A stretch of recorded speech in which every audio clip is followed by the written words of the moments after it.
नमस्कार दोस्तों, स्वागत है आपका सिद्धि एजुकेशन यूट्यूब चैनल में। तो आज हम बात करेंगे यूनिट 2 जिसमें हमारा टॉपिक है मध्य प्रदेश के साहित्यकार एवं उनकी कृतियाँ। तो इसमें हम आज पढ़ेंगे प्राचीनकालीन साहित्यकार और मध्यकालीन साहित्यकार के बारे में। तो प्राचीनकालीन साहित्यकार में हैं कवि कालिदास जी, कवि भर्तृहरि, बाणभट्ट, भवभूति और कवि राजशेखर। मध्यकालीन साहित्यकार में हैं कवि केशव, पद्माकर जी, भूषण जी और कवि राजा भोज। तो चलिए शुरू करते हैं। प्राचीनकालीन साहित्यकार तो पहले कवि हैं कवि कालिदास जी। इनके जन्म समय और स्थान के बारे में तथ्यात्मक जानकारी का अभाव है, यानी कोई भी तथ्यात्मक जानकारी इनके जन्म स्थान के बारे में नहीं है। कालिदास जी उज्जैन के राजा थे विक्रमादित्य, उनके नवरत्नों में से एक माने जाते हैं। कालिदास जी को भारत का शेक्सपियर भी कहा जाता है।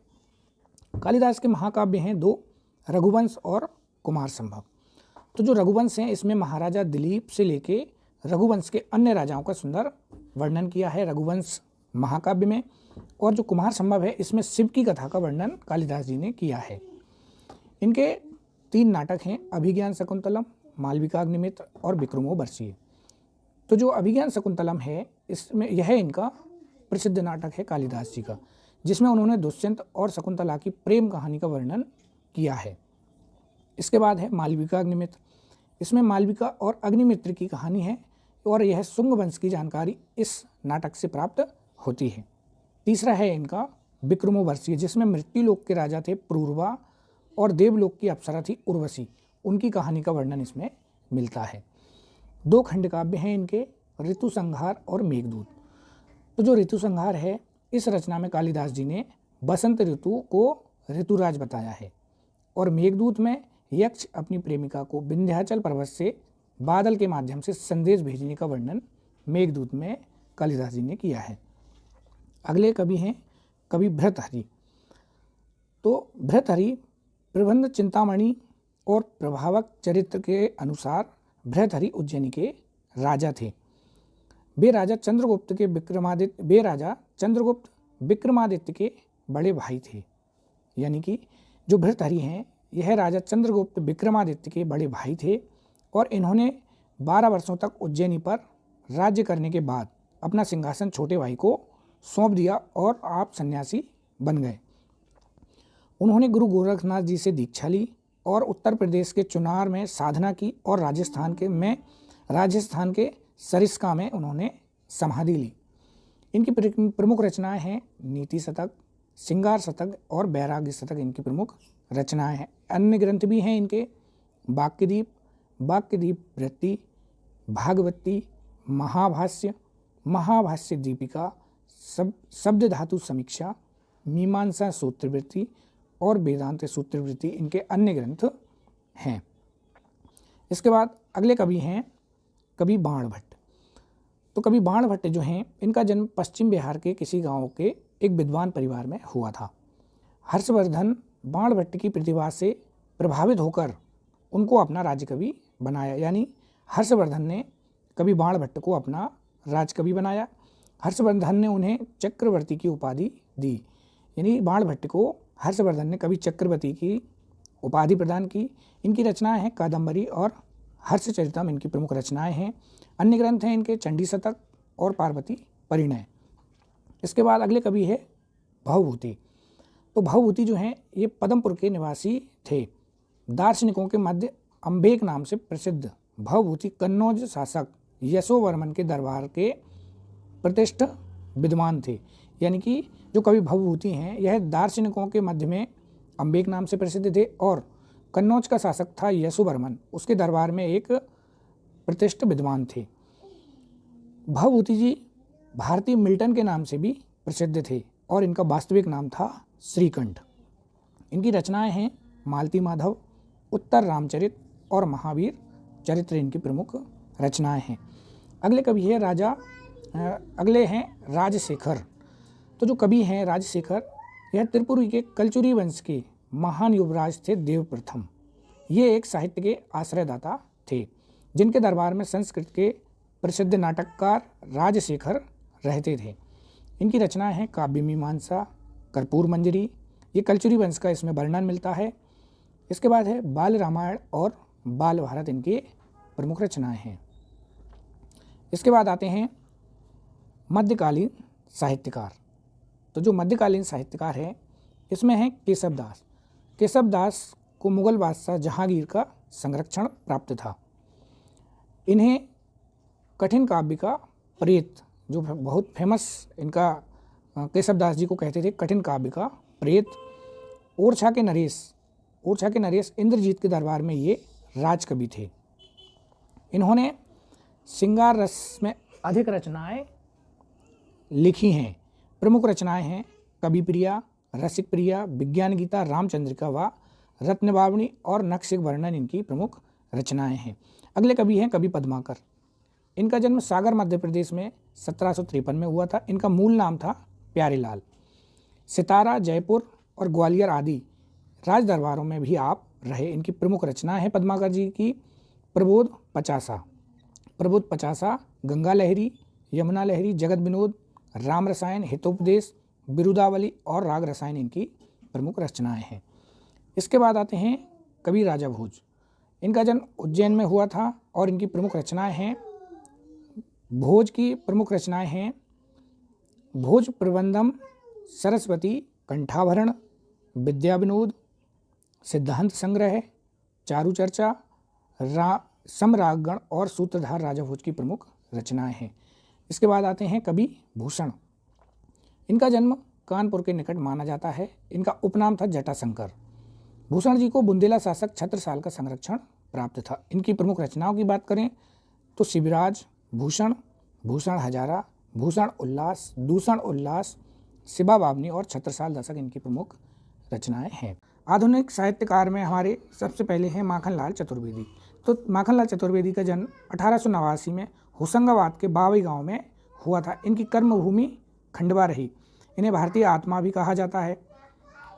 माखनलाल चतुर्वेदी जी प्रभा पत्रिका का संपादन खंडवा से किया, जबकि कर्मवीर का संपादन इन्होंने जबलपुर से किया। हिमतरंगिणी कविता संग्रह के लिए प्रथम साहित्य अकादमी पुरस्कार 1955 में इन्हें दिया गया। ये गांधीवादी विचारों से प्रभावित थे और उन्होंने असहयोग आंदोलन, सविनय अवज्ञा आंदोलन और भारत छोड़ो आंदोलन में भाग लिया। इनकी रचनाओं की बात करें तो इनकी फेमस रचनाएं रही हैं हिम किरीटनी, हिम तरंगिणी, माता, युगचरण, साहित्य देवता, अमीर इरादे, गरीब इरादे, समय के पांव, चिंतक की लाचारी, रंगों की बोली और पुष्प की अभिलाषा इनकी बहुत ही फेमस रचना रही है। इसके बाद अगली कवयित्री हैं सुभद्रा कुमारी चौहान। इनका जन्म 1904 में उत्तर प्रदेश के प्रयाग में हुआ था और इनकी कार्यस्थली जबलपुर रही। इनका विवाह खंडवा निवासी ठाकुर लक्ष्मण सिंह के साथ हुआ था।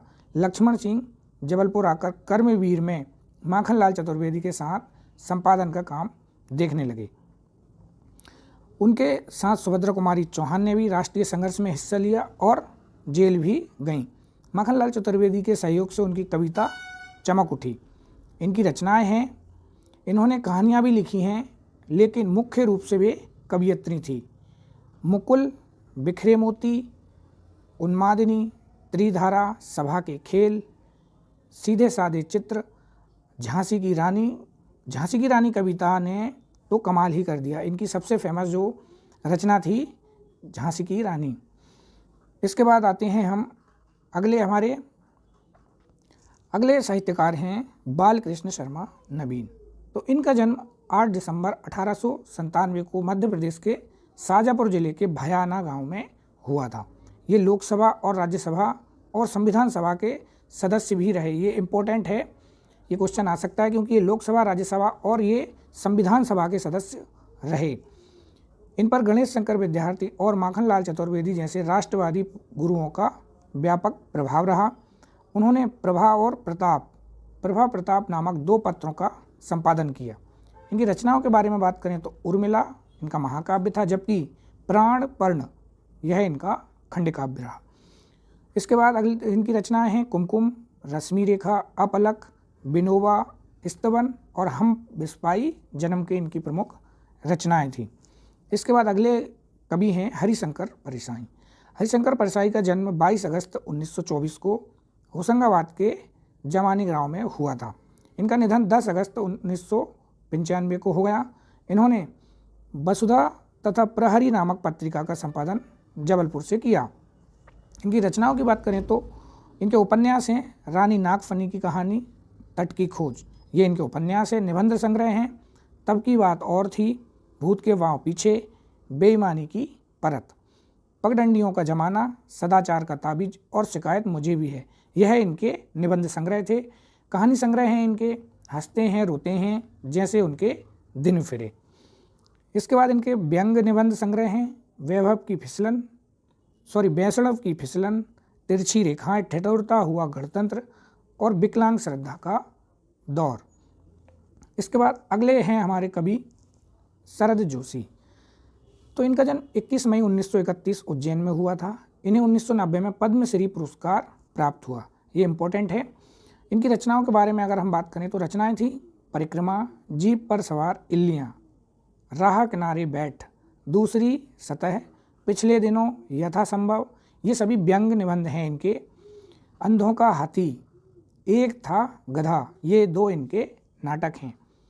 मैं और केवल मैं, ये इनका उपन्यास है। तिलिस्म इनकी एक कहानी संग्रह है। अगले कवि हैं गजानंद माधव मुक्तिबोध। इनका जन्म 1917 में श्योपुर मध्य प्रदेश में हुआ था। ये छायावाद के उत्तर काल से संबंधित श्री मुक्तिबोध को यानी तार सप्तक का प्रथम प्रतिष्ठित कवि माना गया है। यानी मुक्तिबोध को जो तार सप्तक था इसका प्रथम प्रतिष्ठित कवि माना गया है। इनकी रचनाएं चांद का मुंह टेढ़ा, एक साहित्यिक डायरी, नई कविता का आत्मसंघर्ष, भारत इतिहास और संस्कृति, कामायनी एक पुनर्विचार, अंधेरे में, ब्रह्म राक्षस, सतह से उठता आदमी, काठ का सपना एवं चंबल की छाती, यह इनकी प्रमुख रचनाएं हैं। अगले कवि हैं भवानी प्रसाद मिश्र। इनका जन्म 13 मार्च 1913 टिगरिया गांव यानी कि जिला होशंगाबाद में हुआ था। इनका कार्य क्षेत्र वर्धा महाराष्ट्र रहा है। गांधीवाद से प्रभावित थे भवानी प्रसाद मिश्र, गांधीवाद से प्रभावित थे। इन्होंने भारत छोड़ो आंदोलन में भाग लिया। और इनकी रचनाओं के बारे में बात करें तो गीत फरोश, चकित है दुख, अंधेरी कविताएं, नीली रेखा के खेल, कुल नीति, कुल राजनीति, त्रिकाल संध्या, मानसरोवर दिन, जिन्होंने मुझे रचा और बुनी हुई रस्सी और गांधी पंचशप्ती इनकी प्रमुख रचनाएं रही हैं। इसके बाद अगले कवि हैं मुल्ला रामू जी। तो मोहम्मद सिद्दीकी मुल्ला रामू जी इनका पूरा नाम था। इनका जन्म 21 मई 1896 को भोपाल में हुआ था। गुलाबी उर्दू के जनक माने जाते हैं मुल्ला रामू जी, ये भी इम्पोर्टेंट है। इनकी रचनाओं के बारे में अगर हम बात करें तो लाठी और भैंस, औरत जात, ख्वातीन अंगूरा, शादी, गुलाबी शायरी। उर्दू अकादमी ने अपने भवन का नाम मुल्ला रामू जी के नाम पर रखा है, ये भी इम्पोर्टेंट है। उर्दू अकादमी ने अपने भवन का नाम रामू मुल्ला जी के नाम पर रखा है। इसके बाद अगले कवि हैं आचार्य नंद दुलारे वाजपेयी।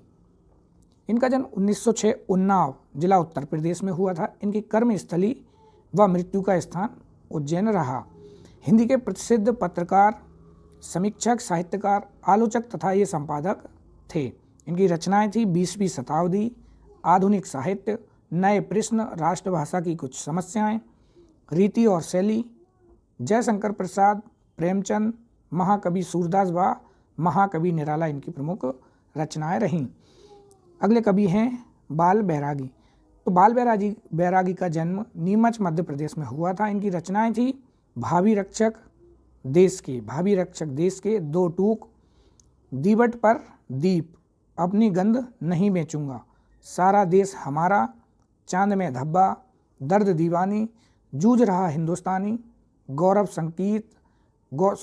गीत, सरपंच, ललकार आदि इनकी प्रमुख रचनाएं रही हैं। इनके बारे में और इम्पोर्टेंट फैक्ट है कि आप राज्यसभा में सांसद और मंत्री भी रह चुके हैं। 2018 में आपका निधन हो गया है। मध्य प्रदेश के लोक साहित्यकार के बारे में तो सबसे पहले हैं हमारे जगनिक जी। इनका संबंध बुंदेलखंड से है। आचार्य रामचंद्र शुक्ल जी के अनुसार जगनिक का जन्म व समय संबत 1230 है, जो कलिंगर नरेश परिमल देव के दरबारी जगनिक न केवल एक कवि थे बल्कि एक योद्धा भी थे। इन्होंने परिमल रासो आलाखंड, जो कि सबसे फेमस इनकी रचना रही है, आला गायन, जिसमें 52 खंड हैं। यह विश्व की सबसे लंबी कविता आलाखंड मानी जाती है। यह विश्व की सबसे लंबी आलाखंड कविता मानी जाती है। आलाखंड को सर्वप्रथम इलियट महोदय ने लिपिबद्ध किया और मुंशी राम स्वरूप ने इन्हें हिंदी में अनुवादित किया। आलाखंड जो है, यह जगनिक जी ने इसे गीत के रूप में प्रस्तुतिकरण किया है। जो आलाखंड है, यह आला और उदल के युद्धों की कहानी का इसमें वर्णन किया है। अगले हैं हमारे संत सिंगा जी। तो संत सिंगा जी, इनका जन्म 1571 बड़वानी में हुआ था। तो संत सिंगा जी मध्य प्रदेश के निमाड़ क्षेत्र के प्रमुख संत थे। यह कबीरदास जी के समकालीन थे। इन्हें निमाड़ का कबीर भी कहा जाता है। इन्हें निमाड़ क्षेत्र में पशु रक्षक देव के नाम से इनकी पूजा की जाती है। इनकी रचनाएं हैं 12मासी, 15 तिथि, 7 वार, नरद सरद और 2 सूद। यह इनकी प्रमुख रचनाएं हैं। इसके बाद आते हैं घाघ। कवि घाघ जी के जन्म को लेकर विवाद है, यानी इनके जन्म के लेकर कोई भी जानकारी उपलब्ध नहीं है। इनकी कहानी कृषि से संबंधित है व ये अकबर के समकालीन रहे हैं। इनकी प्रमुख रचनाओं के बारे में बात की जाए तो घाघ बहादुरी इनकी प्रमुख रचना है। इसके बाद आते हैं अगले कवि ईसुरी। तो ईसुरी, इनका जन्म 1898 झांसी जिले के मेंढकी गांव में हुआ था। इनका पूरा नाम हरताल ईसुरी था। इनकी प्रमुख रचनाएं की बात करें तो ईसुरी की फाग, ईसुरी प्रकाश व ईसुरी सतसई इनकी प्रमुख रचनाएं हैं। ईसुरी को फाग का आविष्कारक भी माना जाता है, क्योंकि फाग का आविष्कार इनकी सबसे बड़ी देन थी ईसुरी जी की। तो ये थे हमारे मध्य प्रदेश के लोक साहित्यकार। उम्मीद करता हूँ कि वीडियो आपको पसंद आया होगा। अगर पसंद आया है तो लाइक करें और चैनल को सब्सक्राइब करें। इसी के साथ मिलते हैं अगले वीडियो में। धन्यवाद।